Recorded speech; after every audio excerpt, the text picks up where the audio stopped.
Good evening, everyone. This is Jose Niño for another episode of El Nino Speaks, and I have Keith Preston back on. So, Keith, it's been a while since we've last chatted, but 2025 was quite an eventful year, both domestically and in terms of geopolitics. What were some of the biggest events of the previous year that caught your mind? What do you expect 2026 to have in store for us, both on the domestic and geopolitical front? Well, one of the most obvious things is that Donald Trump returned to the presidency. And I think that his second administration is moving in a much different direction than what we saw during his first term. When he ran for president the first time, he reminded me a lot of the Republicans we used to have back in the 70s, like Nixon and Nelson Rockefeller, people like that. And to some degree, I think that's basically what he was during his first term, I mean, with some remnant Reaganite influences and all of that. I think that this time around, he's moved in a much different direction. And I think several things have happened. The most important one is that there's been a shift in the power dynamics of the power elite in the United States and globally, where when back during I would say during the Obama era, during the first Trump term into the Biden presidency, we had a situation where a lot of the elites of what I call new capital, and that's the branches of the elite that have emerged from Silicon Valley and the new wave of financialization. I'm talking about entities like BlackRock and all of that kind of stuff. Initially, they were aligned with the liberal wing of the ruling class, or what has been called the Eastern establishment. And that's, the Democratic parties is what that is today. They represent that wing of the American ruling class, which is connected to the parallel power elites in Europe. Transatlantic finance capital is what I call it. And that was the dominant sector of the American elite from, say, the Mhm. late 2000s up until, I would say, probably around 2003, from 2023, excuse me. What happened is that we saw sectors of that class lurch rightward and throw their weight behind Trumpism. And I'm using the term Trumpism as a euphemism, not necessarily Trump the man. He's just sort of a figurehead in my view. And that is, we saw a lot of the financial elites from new capital move to the Trump camp. BlackRock was one of those. We also saw a lot of the tech oligarchs, the Elon Musk types. We saw some of those moving to the Trump camp. Peter Thiel, of course, was always there.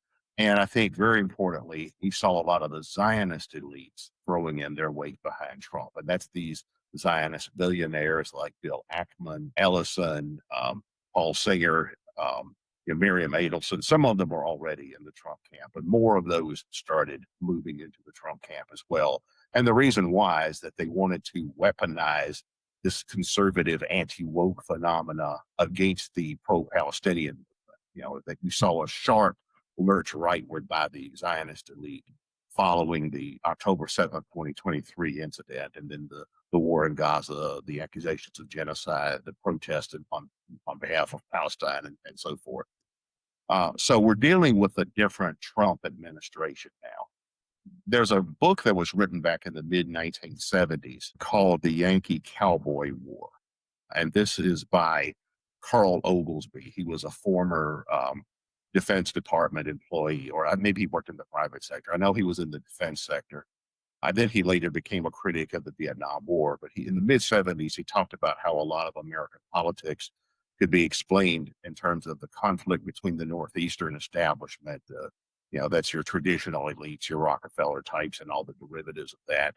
And then the rising Sunbelt wing of the elite.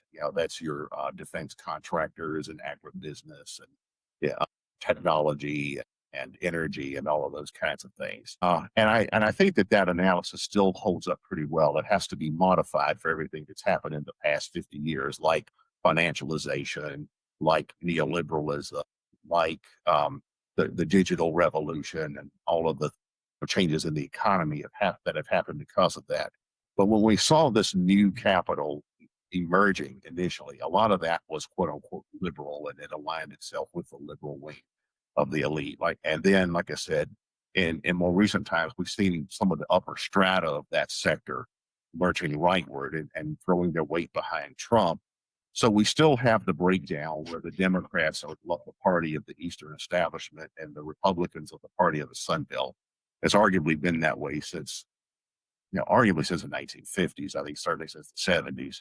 But now we have what I call a third alignment that's emerged within the American power elite, and that is this alliance between what I call neo finance capital, like BlackRock, uh, what I call the techno feudalists, and that's people like Elon Musk, Peter Thiel, Mark Andreessen, and so forth, and the ultra Zionists, the Larry Ellisons, the Miriam Adelsons. And I think that's really who's calling the shots in the Trump administration now. And I think that that's largely become the dominant sector within the American elite today. They formed a tactical alliance with the Sun Belt, although the Sun Belt, I think, has somewhat different interests and objectives than these people do. And I think that that's what's really, driving a lot of the foreign policy decisions that are being made. I think that's what's driving a lot of the economic decisions that are being made. And we see ramifications for that on the ground as well. But I think that's where things are now. I can elaborate on that more if you want.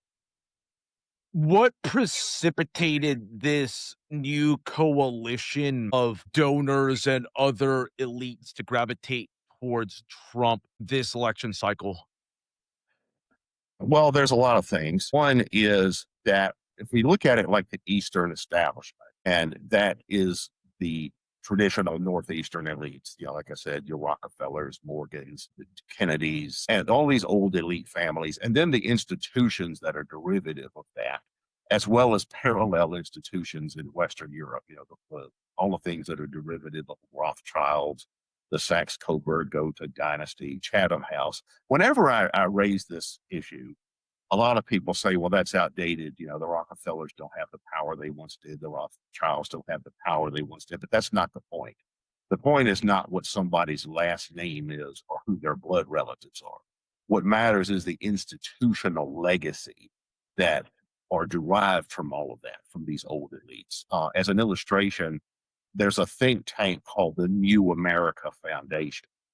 And that is an elite foreign policy think tank. It's not really neocon. It's more like aggressive liberal internationalist.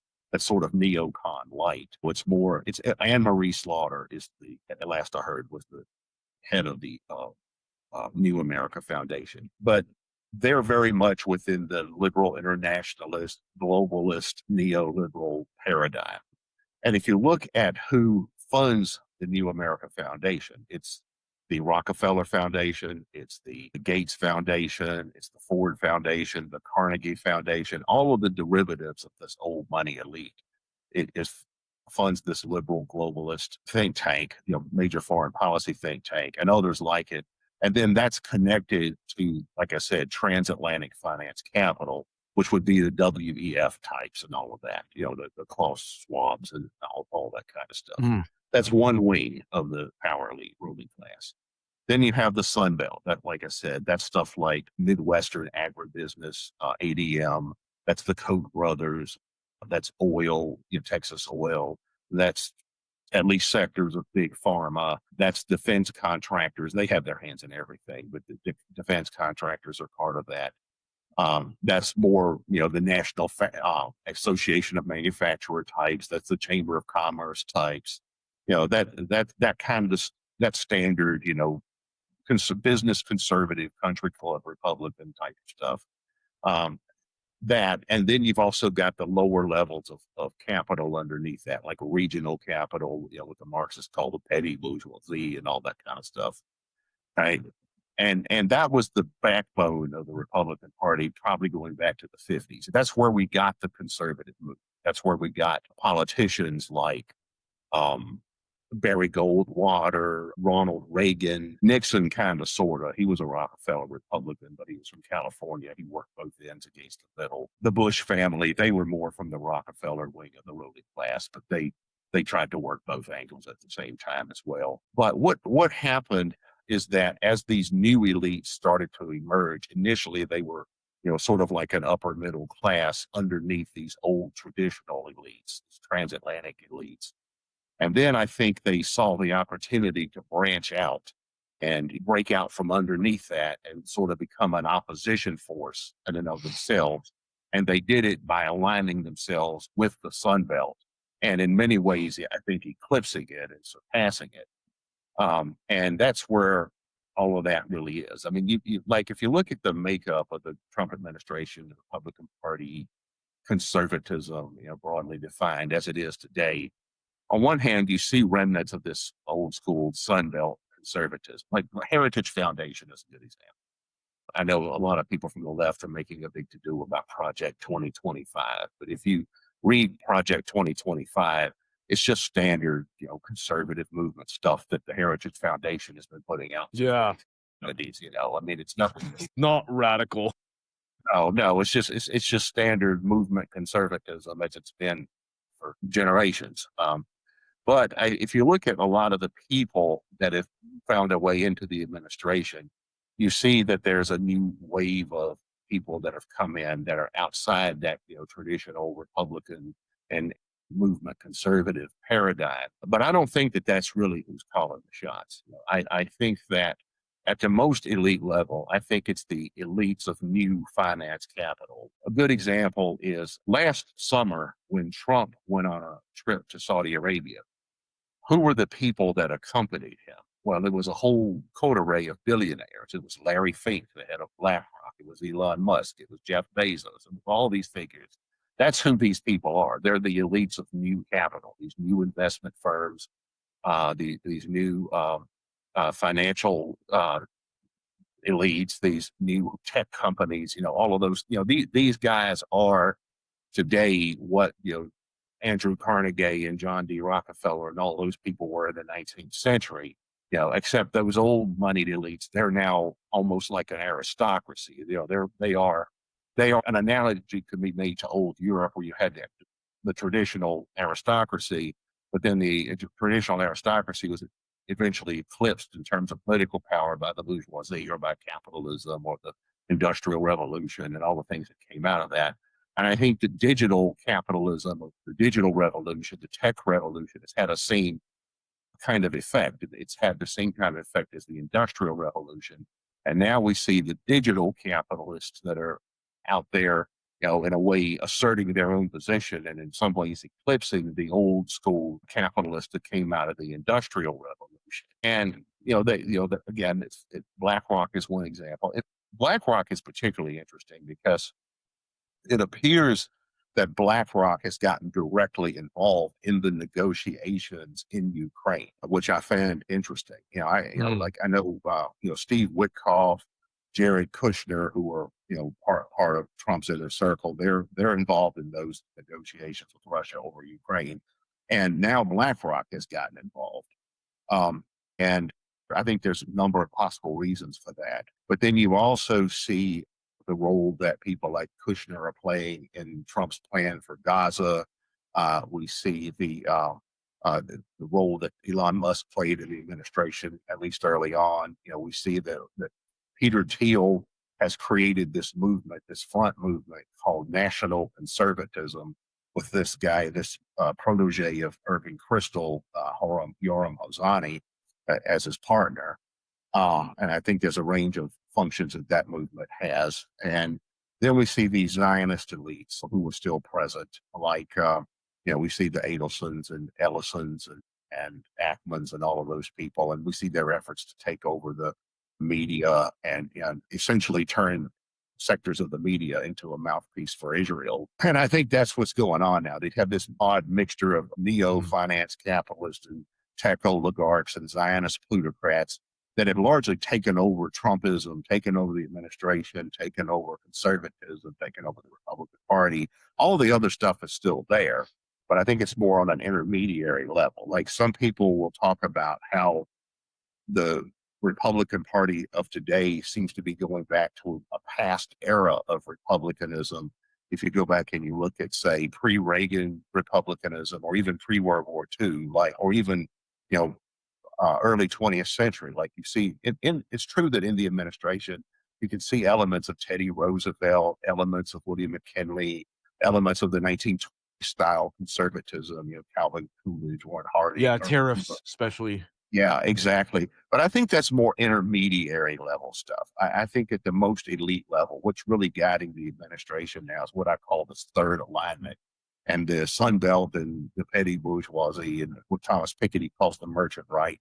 All of that stuff seems to be sort of like a junior partner. And then on the ground, you've got all the standard Republican conservative constituencies, pro life, immigration restriction, the evangelicals, and tons of other things like that that have been there for a long time.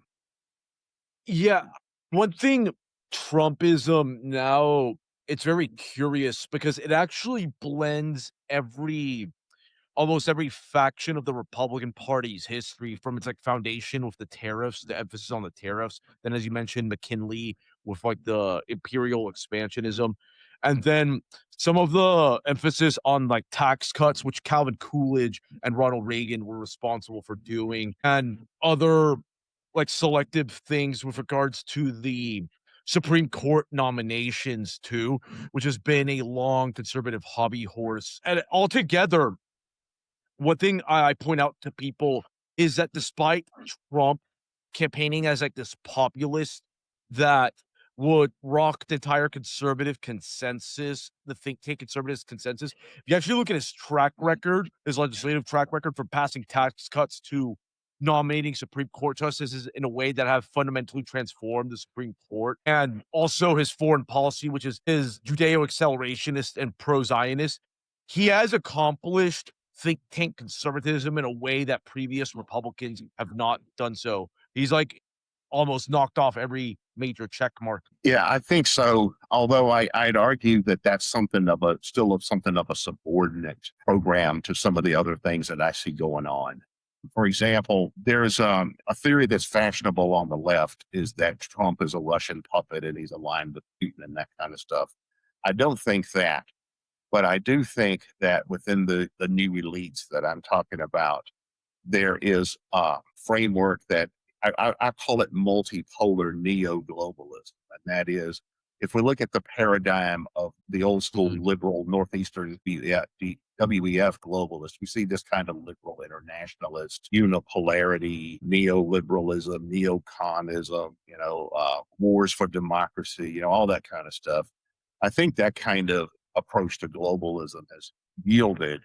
And now there's a new wave of globalists who accept the idea of geopolitical multipolarity. They're okay with the idea of different major powers having their spheres of influence and that kind of stuff.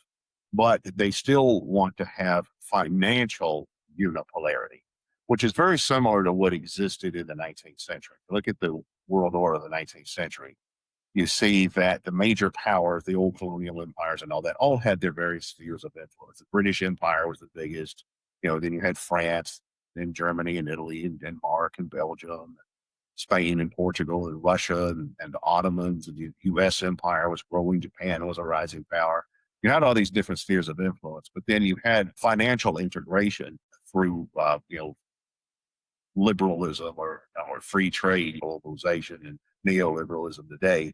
Now, all of that, there was still an element of financial integration through the city of London and all of that kind of stuff. And in part, that's why Britain was the dominant power of the era. And the way I see these rising elites working is I see them being more accepting of geopolitical multipolarity. But they want to integrate the Eastern and Western financial systems into a system of financial unipolarity, where it's going to be essentially the BlackRock types assuming the same role as, say, the Rothschilds in the 19th century. That seems to be the kind of world order that they're pushing for. Now, as far as these tech oligarchs, I think, view themselves as a new aristocracy. If you look at the kind of political ideas that they put out, they very much want to have a system that's highly stratified, with themselves as the equivalent of monarchs or feudal lords and that kind of stuff, albeit with modern technology. And they're really into transhumanism and all kinds of just general weirdness. The idea that when they die, they're going to transfer their consciousness to a machine and live on as a robot or something. Some of these guys get into some pretty weird stuff. These Peter Thiel types, and also, and this is a critically important. Um, the Zionist elite and the direction in which they're headed. If we look at what's going on in the Middle East right now, we can see that the goal of the current Israeli regime is the creation of a greater Israel throughout the West Asian region. I mean, they want to take down all the countries that are considered their rivals in the region, and they've been largely successful in doing so. And I know a couple of years ago, this was after October 7th. The Bezalel Smotrich, who's the finance minister of Israel, gave a talk in Paris to a Zionist organization where he held up a map of Greater Israel, saying that the goal is a Greater Israel between the Nile River and the Euphrates, which is what these kinds of radical Zionists think was the biblical promised land. That's their goal for a greater Israel. Greater Israel is not just going to be Israel proper plus the Palestinian territories. It's going to extend from the Nile to the Euphrates. Beyond that, I think they want to create a periphery or perimeter of satraps and vassalages and failed states, and that's what the Abraham Accords is about. That's what the toppling of the Assad regime in Syria is about. That's what the current conflict with Iran is about. And so it's going to be a greater Israel with a wider, system of vastages in the Middle East. But we also have to remember that the diaspora plays just as great a role in this as the Israelis, because if you look across the entire Western world, everything that could be considered part of the West, from Russia all the way over to Australia, all of those countries have the same basic type of Jewish oligarch class.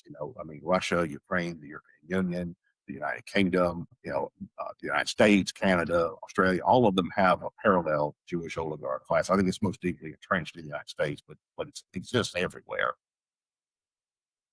Tina.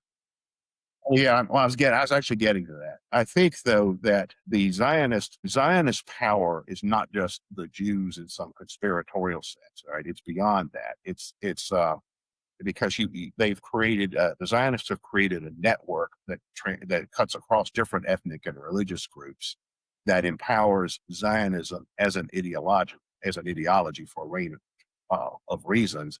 And Zionists are embedded in institutions throughout the entirety of Western civilization. If you look at all of the institutions everywhere in which Zionists are influential, well, it's virtually all of them. There's no exception to that. And so you have Zionist power that's essentially worked its way into a position where it can exercise hegemony within the Western world. Now we see Zionism expanding into the global South as well, not just in the Middle East, but we see, you mentioned Argentina. There's this thing called the Isaac Accords, which is sort of like the Latin American version of the Abraham Accords. And that's about putting into power pro-Zionist states in Latin America. And we see the Malay and Argentina is the most obvious example of that. I would argue, some disagree with me on this, but I would argue that Nayib Bukele, if you know who he is, he's the president of El Salvador.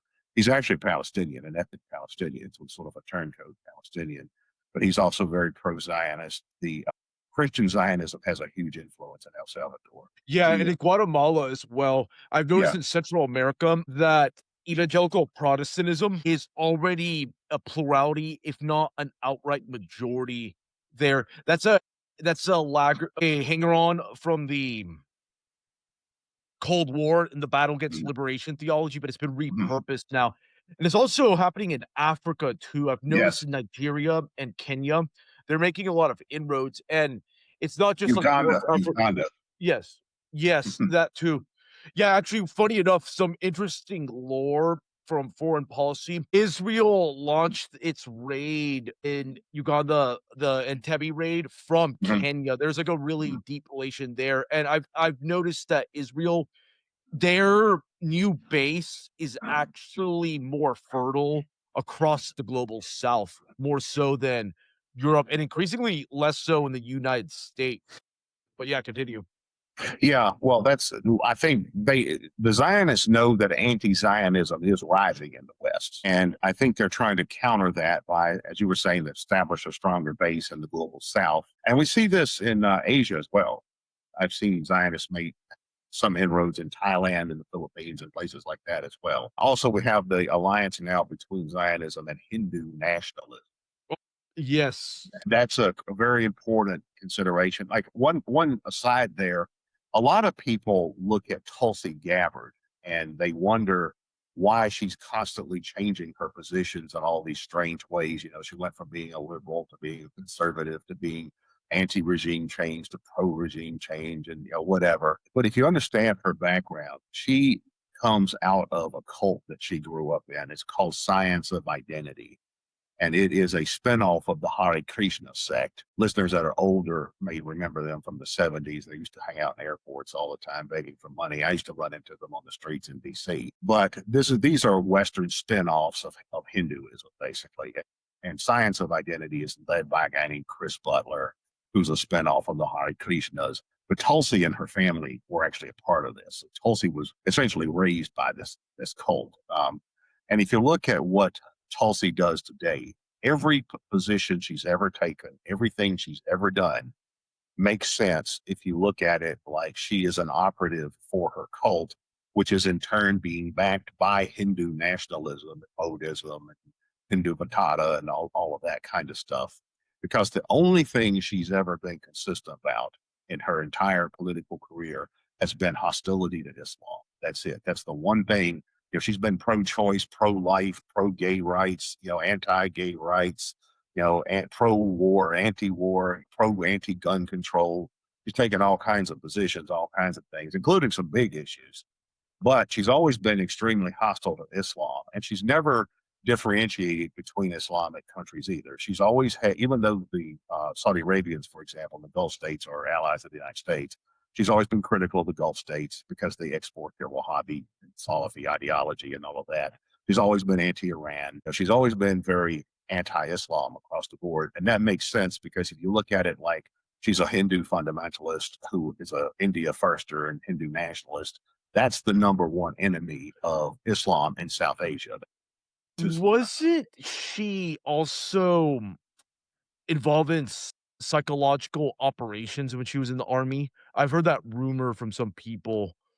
Yeah, I've heard she was involved in PSYOP. Yeah, Yeah. and she seems to be a PSYOP operation.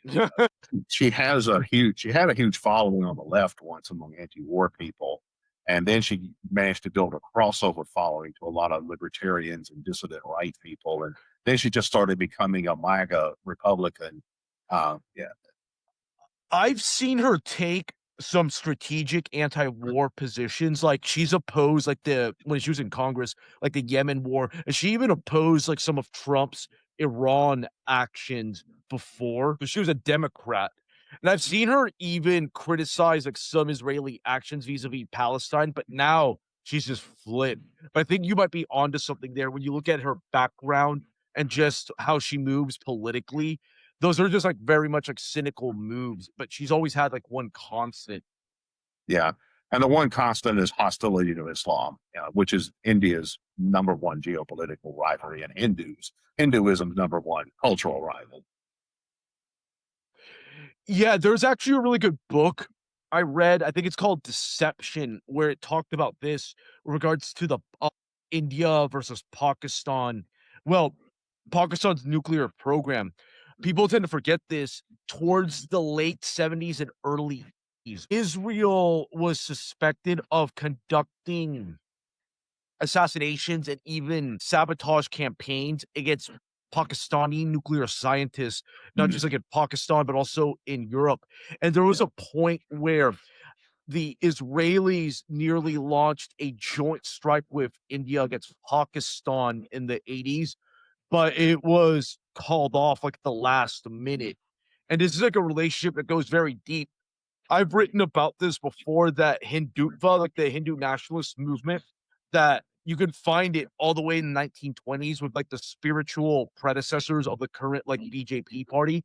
These people were all philo-Semitic, very pro-Zionist. They saw themselves like in a mutual struggle, not just against like the Jews and the Hindus against Islam, but also as a decolonization force against the British. So it's very deeply rooted. Well, speaking of Pakistan, Benjamin Netanyahu actually has suggested recently that there eventually needs to be regime change in Pakistan. Mhm. Obviously, his intention is that America would do that for him. Israel not going to do that on its own. He's Yeah. essentially he's essentially suggesting that America go to war with a nuclear armed country on his behalf.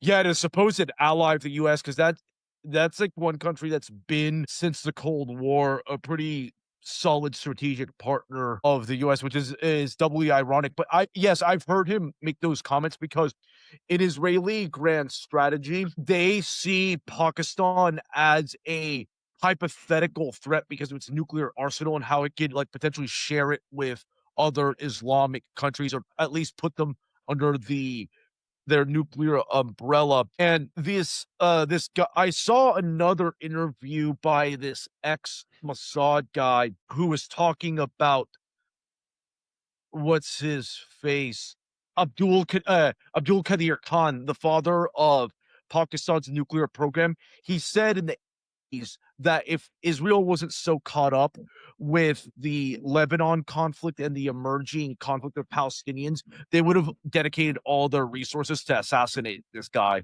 because of how critical of a role he played in building Pakistan's nuclear arsenal. Well, also, as we know, Pakistan is the number one rival of India geopolitically. India and Israel are allies. The Hindu nationalists and the Zionists see each other as fellow travelers in a common cause against Islam. The United States' foreign policy towards India and Pakistan has sort of been to strike a balance between the two. They try to work both angles. I'd say in recent decades, the United States has tended to favor India because they tend to view India as potential military ally against China. And yeah, the balance against China. Yeah, Yeah, mostly. yeah. But Pakistan is certainly during the Cold War. During the Cold War, yeah. Yeah, Yeah. and the U.S. still tries to maintain diplomatic and reasonably friendly relations with Pakistan as well. The thing is, both of those countries are also nuclear armed, so some degree of detente between them is in the interest of world security. Mhm.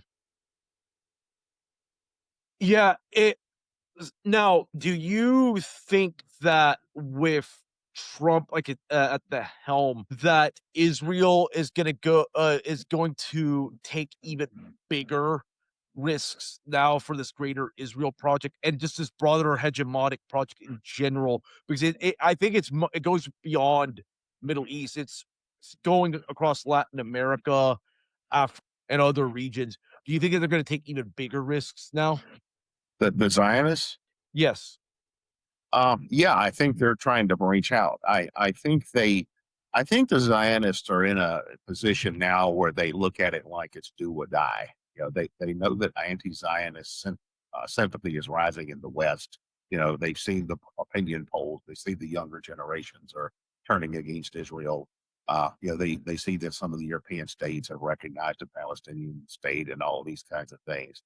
And I think that they're trying to consolidate their own position in the West. That's why they've been so aggressive about trying to get control of TikTok and get control of CBS and all of the things that we've seen going on lately, purge anti-Zionists from academia and this kind of stuff. And I also look at it like they're trying to extend their reach into the global South, in part because the global South is rising economically. The BRICS countries are rising economically. There's a lot of interlocking relationship between the BRICS countries and the global South, in Africa and Latin America and South Asia and all of that. I think the Zionists look at it like that's going to be an important wave of the future. So they obviously want to get in on that and embed themselves in all that the way they've done in the West. One thing we have to remember too about Israel is that Israel is not part of the Western alliance. It's kind of funny when you hear people say, "Oh, Israel is a Western country." No, it's not. Israel is, for example, not part of the sanctions against Russia. Whenever you think of the Russia-Ukraine war, the sanctions and all that, Israel is not participating in that. Yeah, Israel, good point. what Israel does is that they work every angle simultaneously.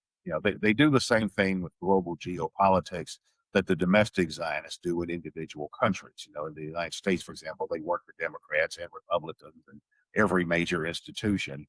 And Israel does that geopolitically. They certainly work the Western angle, but they work the Eastern angle as well. They work the Chinese, they work the Russians. And remember that probably 15 to 20% of Israel's population are Russian speaking, Russian Israelis. So they work that angle as well. They work the Indian angle. So they see this as a means of creating a global Zionist empire. They know that there's not enough Jewish people to have a traditional empire, but Yeah, they the know that Shavos Goyim. right, exactly. Well, exactly. They know that they have to cultivate these networks across countries, transnational networks across countries, even countries that are rivals with each other, across institutions, across ethnic and religious communities. They have to cultivate all of these things as a means of creating the kind of Zionist empire they envision, of which Israel would be the mother country. I mean, what they envision is a Pax Judaica. We had a Pax Romana. We had Pax Britannia. We had Pax Americana after World War II, and we're moving towards a Pax Judaica, and that's how they want it. Interesting. Back to Bukele, that I found that observation you made about him intriguing. In what ways is he part of the pro-Zionist network? Well, Bukele has an interesting background. He is an ethnic Palestinian, but he grew up in El Salvador, and he came out of the left. His family were actually part of the FMLN, so the Farabundum Marti Liberation Front. They were a left-wing insurgent movement that fought a civil war in El Salvador in the 70s and 80s, and they still represent the left in El Salvador. But so he's an ethnic Palestinian. But if you look at the positions he's taken regarding geopolitics, he's been very friendly to the Christian Zionists in El Salvador. He's been very friendly to Israel, just his public statements and pronouncements. In no way has he expressed Palestinian solidarity or anything like that. He's always expressed a pro-Israel line. Now, some of that may just be to be on good terms with the United States. But yeah, he's certainly he's part of a country where Christian Zionism has a lot of influence. I think that his background as a Palestinian allows him to sort of play that role, sort of like the Uncle Tom Palestinian, the anti-Palestine Palestinian. And we see that in other Latin American countries besides the one we talked about. Venezuela, for example, Maria Corina Machado, if she said that if she becomes president of Venezuela, her first move is going to be to move the Venezuelan embassy to Jerusalem. Now, why would the president of an aspiring president of Venezuela say something like that? It was obviously they're kowtowing to first the United States and also to global Zionism, because they know that's where the power is, and that's what they want to have in their corner. In Brazil arguably has the largest evangelical Protestant population in Latin America in terms of sheer numbers. Now, relative to population size, I'm not sure if that's the case, but they certainly have an evangelical Protestant population. Oh, it's growing. Yeah, it's growing fast. Yes. Yeah. And well, the way geopolitics aligns in Latin America is that on the left, that tends to be sort of like a Catholic and Marxist alliance that collectively believe in liberation theology. That's sort of like the connector. And then on the right, you have the pro-American neoliberal economic outlook, and they tend to try to curry favor with Protestants and with the evangelicals, and by extension, the Zionists. There's a lot more Protestant Zionists than there are Catholic Zionists. There are Catholic Zionists, but there's more Protestant Zionists. So that's sort of how the left-right paradigm breaks down in Latin America. And yeah, so under the Bolsonaro regime, you saw Christian Zionists making inroads in that, pro-Israel elements making inroads in that. Yeah, you mentioned Guatemala. Rios Montt, who was I guess he was a military dictator of Guatemala back in the 80s. He was very closely associated with American evangelical Christians. Yeah, Falwell. Yes. Yeah. American evangelicals thought he was wonderful because he gave free rein to, American evangelical missionaries, most of whom are Christian Zionists as well, in Guatemala. Now, he ended up getting sent to prison for life for, war crimes atrocities and that kind of Well, stuff. here's where the rabbit hole goes deeper. In that war, that civil war Guatemala was facing, they had tons of Israeli military advisors there Yeah, and that were helping them with that. Because in a lot of these countries, from Guatemala all the way down to Colombia, Israeli military advisors sell swords that like IDF veterans that turn into sell swords, like international sell swords. They they go into these areas to provide training and arm these paramilitary groups that just kill off natives or just advance right. Judeo-American imperium objectives. Yeah, well, the Zionists have also started to make inroads in Chile. This new guy that recently got elected president of Chile, he's already started to make pro-Israel statements and that kind of thing. Which seems odd. It's like the Latin American countries are not major world powers, like say the United States or Russia, and it would seem strange that heads of state and politicians would be going out of their way to make pro-Israel statements, for geopolitical purposes. But if you understand all the geopolitics that's going on, though, it actually makes perfect sense. One thing even doubly ironic about Chile, interesting factoid here, it has the largest Palestinian population diaspora outside of the Middle East. It's mostly Christian, but their population is actually more anti-Israel, that Palestinian demographic, than the ones in Central America. There's a good deal of ex-PLO and PFLP veterans that settled in Chile that were like exiled or kicked out and just end up settling there. And that's really radicalized Palestinians. When I lived in Chile for like 2 years, one of my best friends was of Palestinian extraction. His grandparents came towards the collapse of the Ottoman Empire, but there it's very different. It's very ironic too that they now have a right wing, like a Zio right type, but it is, in my opinion, a joint effort by the State Department and the Israeli Foreign Ministry to ensure that the Western Hemisphere is a safe space for Jewish Zionist supremacy, essentially. Yeah, and like we've been discussing, they're doing that in Africa as well. They've Yeah. penetrated probably about as many African countries as Latin American countries, and then they've also got their sights on Southeast Asia. So, Mhm. yeah, the goal there is clearly to build a worldwide Zionist empire, at least indirectly. Yeah. One interesting thing too, so one country that I noticed that is a major buyer of Israeli arms, and I was actually kind of shocked by this, is Vietnam. Because Mhm. Vietnam's biggest supplier is Russia, but then it's Israel. And that's very Right. similar to India as well.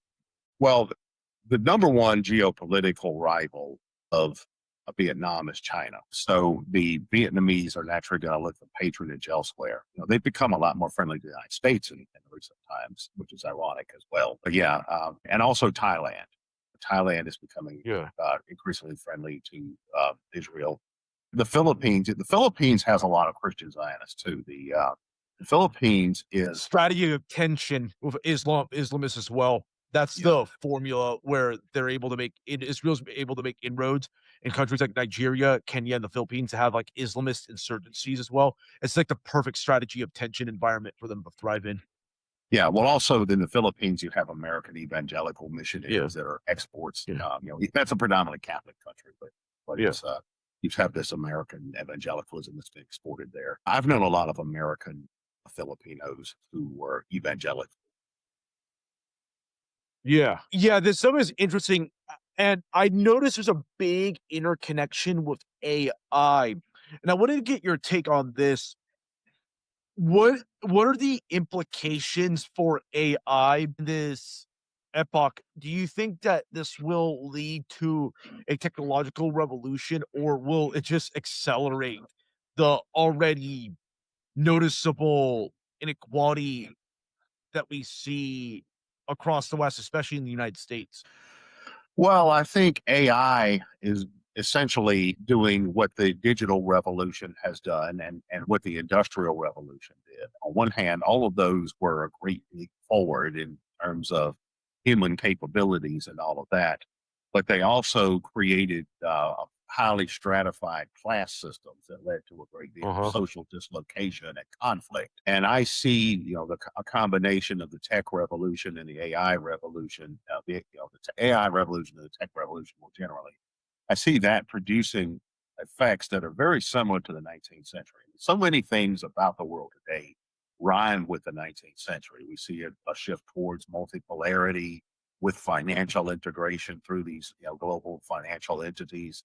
We also see very, very rapid technological development and expansion, the related dislocations and systems of social stratification, the related civil unrest, the growing of political polarization, class polarization, of extremist ideologies and movements and that kind of stuff, very similar to that time period. And I think that in many ways, the AI revolution is creating the same conditions as the industrial revolution. For instance, an industrial revolution, one feature of that were these company towns, certainly in the United States, but you had parallels to that in Europe as well, where you would have a de facto private town owned by a corporation or by an industrialist, an oligarch. And the workers in these company towns, they work in mines or factories or something like that.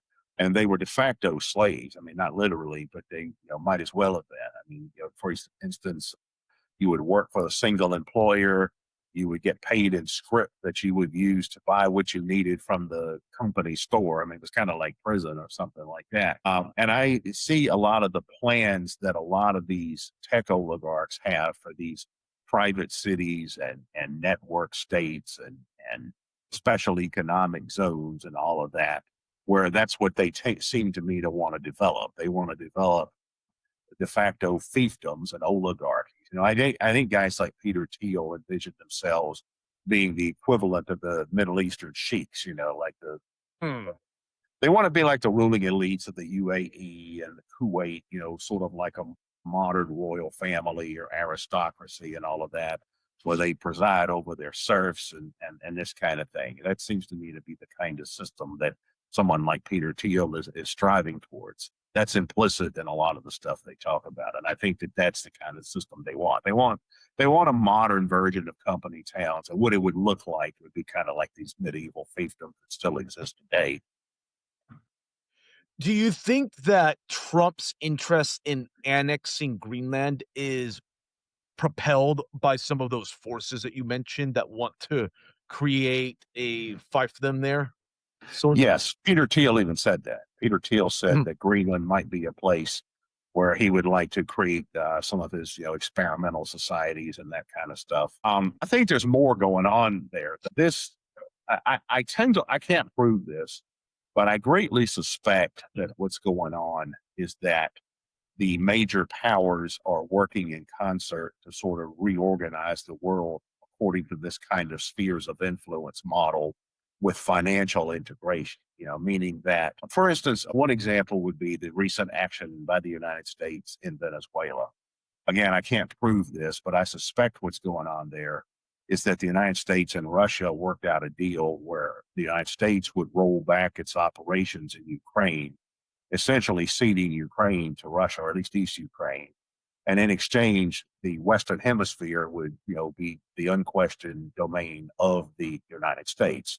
And there may be more to it than that. There may be that one reason why Russia did not step in to come to the rescue of the Assad regime when that fell is that may be part of the agreement as well, because where Russia would abandon Syria on behalf of Israel, which the fall of an axis of resistance country would certainly be beneficial to Israel, and we know the role they play in the United States.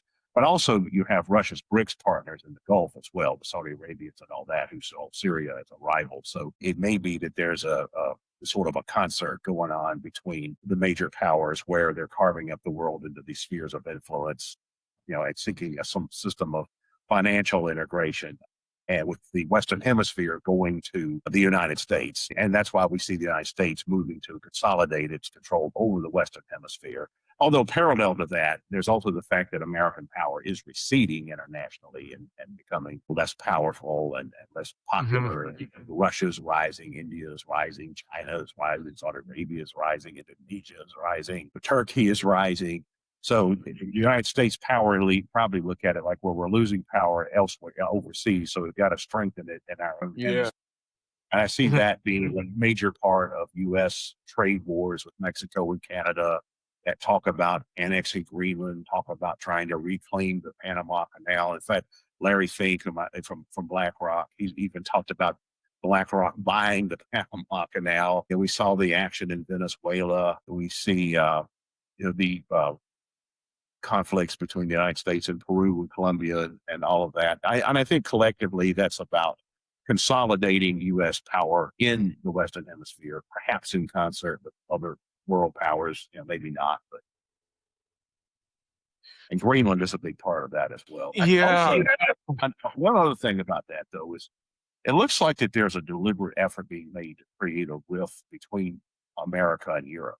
And I'm not sure why. It may be part of this global restructuring where it may be that the American or the sectors of the American elite that are now in power and maybe some of the Eastern powers look at it like Europe has gotten too powerful, or the transatlantic finance capital, the liberal globalist, WEF types have gotten too powerful. So they're trying to curb that a bit by perhaps strengthening other regions and, like I said, creating the spheres of influence system and weakening Europe in various ways, either through tariffs or through draining Europe through the war in Ukraine and things like that. It does seem that there is strategic retrenchment of sorts, but I'm very skeptical of like the U.S. fully restraining itself with the current ruling class it has, because I think they're just realizing that the U.S. economy is overly financialized, and that with the emergence of peer-to-peer and near-peer competition that requires a lot of resources, physical raw materials, and now like AI, the U.S. has to recalibrate its foreign policy for the time being. Nevertheless, it is going to take a bigger it's going to have a bigger focus in Latin America, and there is a clear trend of these U.S. friendly right wing parties are on the come up in the region. You can see it from Central America, even to Bolivia now, interestingly, because they used to be part of the Bolivarian axis, if you will. Right. It's going to be interesting to watch. Now, to wrap things up, what do you expect for 2026? What are you looking for? And do you have any big predictions in mind for geopolitical or socioeconomic events that are about to unfold? Well, of course, we have the midterm elections coming up this year. There's a lot of things that are kind of up in the air. One thing that's interesting is that if we look at the history of past partisan cycles in the United States, what we see is that one party will typically be dominant for about a 40-year period, and then the other party will be dominant for a 40-year period. Then it'll switch again. And if we apply that model right now, we are in the middle of what should be a 40-year cycle of Democratic Party dominance, starting around 2008 with Barack Obama being elected. Now, a big question is whether that cycle is going to be broken. I don't know of any law of history that says it has to continue forever. But if we go back to the late 1880s, if we go back to the 1880s, we see that the Republicans were dominant from the time that the Second Industrial Revolution really started to roll up through the late 1920s. That's a 40-year period. Trying to make we can make comparable analogies to the previous parts of American history, but that was a different society. That was largely a pre-industrial society, agricultural society. So there are some analogies there that don't work. But if we look at the American history since the Industrial Revolution, we see that the Republicans were dominant from the 1880s to the 90s. During that time, there were 7 Republican presidential terms and 3 Democratic ones. Grover Cleveland's second term and the 2 Woodrow Wilson terms. Then from the late 1920s to the late 1960s, it was reversed. There were 7 Democratic terms and only three Republican terms: the Herbert Hoover's term, and then the two Eisenhower terms.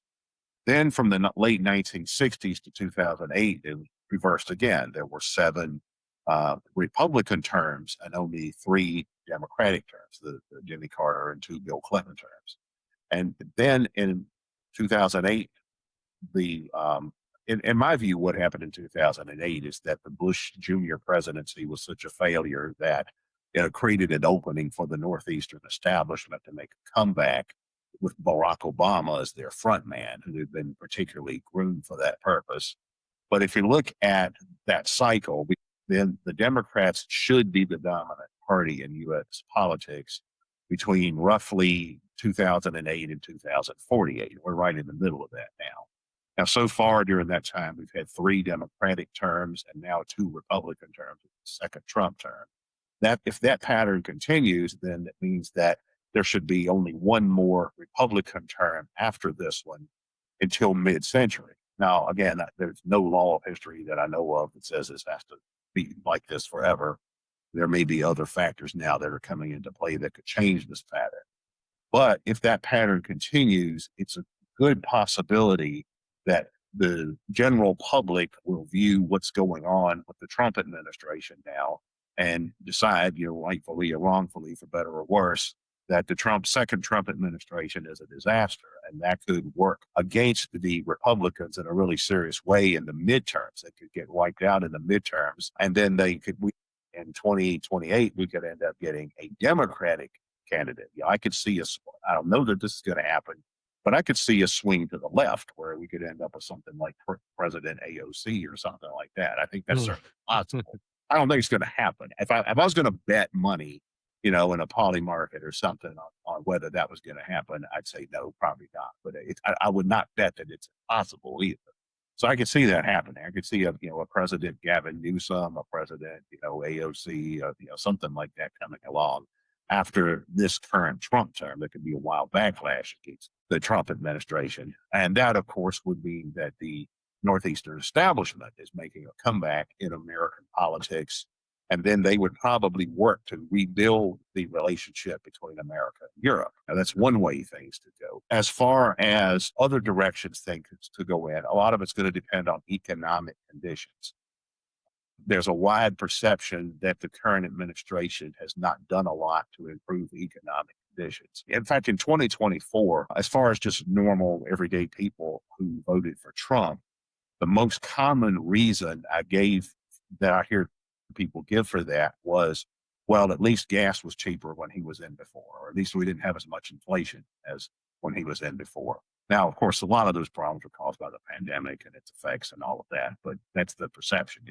Life was better when he was in the first time. If there is a perception that life is not better, then I think that's going to really make against the Republicans. Presidential elections tend to be a referendum on two things: the state of the economy and the perceived performance of the incumbent. And if the people perceive the economy is not good, or at least their personal economic circumstances, or if they perceive the incumbent party as performing poorly, then the opposition is likely to win. That certainly was the case with Joe Biden and Kamala Harris. They looked at it like, well, the Democrats are trying to prop up this guy that's got dementia and trying to lie about it. And then they take him out at the last minute and put this airhead bimbo in as his replacement. I mean, it's obvious that didn't go over too well. And the public was just like, what are you doing? We're not voting for this. So at least gas was cheaper when Trump was in. I think that's what happened in 2024. And so it's going to depend on how well, the Republicans, the Trump administration are able to shape the narrative. And I think that's a toss up. I don't know how economic conditions are going to unfold in the next few years. And I don't know, as far as the geopolitics, that's kind of up in the air as well. There's some indication there may be a regime change war with Iran, or, it may not be a full on invasion like, say, Iraq. It may be more limited, but that kind of thing has a way of escalating. I don't know that the things in Venezuela are finished either. So, all of these things are wild cards that I think that what happens in the future is going to depend on what happens with all these things. Indeed, there's a lot of stuff that's up in the air right now, and it's a sign of the times. Anyways, Keith, thank you for coming on to the show again. Always great to hear your insights. But before you leave, can you let the audience know where they can keep up with your latest work? Yes, I there's a website that I've been the main editor of for 25 years called attackthesystem.com, just like it sounds, attackthesystem.com. And you can find the full archives of work I've done for about 25 years, as well as plenty of other people. I have about half a dozen books I've put out through a publisher called Black House Publishing in England. That's available through their website. I also recently had a couple of books put out by Black Front Press. That's Troy Southgate's publishing company. That's available. Information about that is available on Attack the System. I also have a Substack page under my full name. My full name is Troy Keith Preston. Some people know me as Troy, some people as Keith. I've always gone by Keith, but Keith Preston was banned from a lot of social media at one point. So I became Troy Preston on some social media, on at least on Facebook. But I have a Substack page called Troy Keith Preston. So you can find a lot of stuff about me there as well. All right, perfect. Thank you again for coming on to the show. And to my audience, thank you for your generous attention. And with that, El Nino has spoken.